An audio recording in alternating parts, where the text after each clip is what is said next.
In this live code video, we'll explore the Fuzzy Wuzzy library. This specific library is not automatically included. So what we have to remember to do is go to our files, and in the requirements.txt file, we'll want to type in Fuzzy Wuzzy. Let's go back to our main file. Now from Fuzzy Wuzzy, we don't need everything. So we're just going to import process and fuzz. Let's hit run to make sure it imported correctly. There's a few warnings, but this will still work. I'm going to put in an empty print statement just to separate it from these warnings. Let's start with something small. This library can check the ratio between two different strings. If I type in, this is a test, I can compare it to something similar. Let's say this is a test exclamation point. Let's print this out and see what Fuzzy Wuzzy tells us about it. We get the number 97. That means that 97% matches. We can change it a bit. Let's make this a capital T and see what that does. Okay, well now it's only 90% the same. But we don't want to just check one thing against another. We want to check one thing against a whole bunch of things. So let's start with a list. I've made a list here of a few different football teams. We can use the process function and extract the ones that are the most alike. What we want to put in here first is what we want to match to the items in the list. So let's say we're looking for lowercase New York Jets. We want to compare this string to everything in the choices list. And just to clean things up, we can actually add a limit here so that not everything shows up, but just the top couple of results. So let's go with the top 3 results. We can change this to process so it works and add a print statement. Well, this is interesting. It looks like when we use the extract function, the capitalization doesn't seem to affect the ratio. So here it looks like New York Jets with all capitals as the first letter matches 100% to New York Jets with lower cases. This is still helpful data.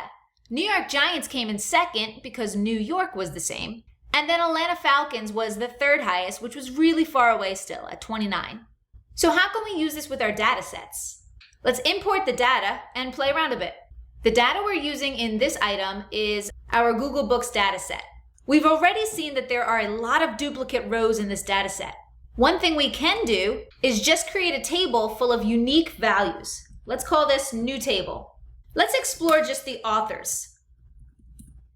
So we only want the unique values for the authors.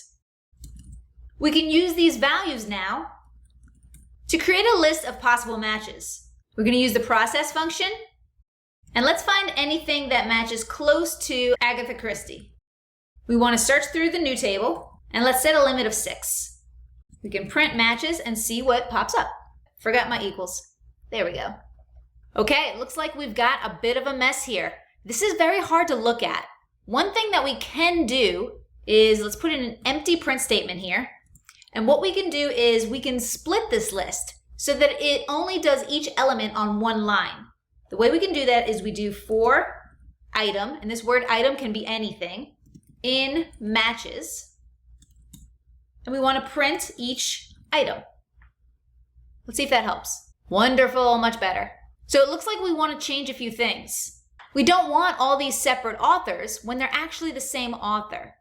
There's only difference in capitalization or spacing, or whether the first name comes first or the last name comes first. We can use these items that Fuzzy Wuzzy has helped us find and change them so that they all match. We'll call in the data frame and the author column, and we want to replace a few things. What we want to replace is this whole list of different ways of saying Agatha Christie. So I'm going to create a list, and we're going to put all of these in there.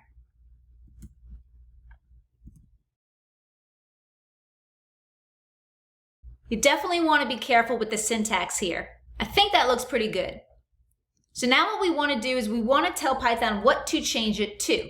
So the value we want all of these to be is what we put up here. And we want this to be a permanent change. So don't forget to put the inPlace equals true parameter.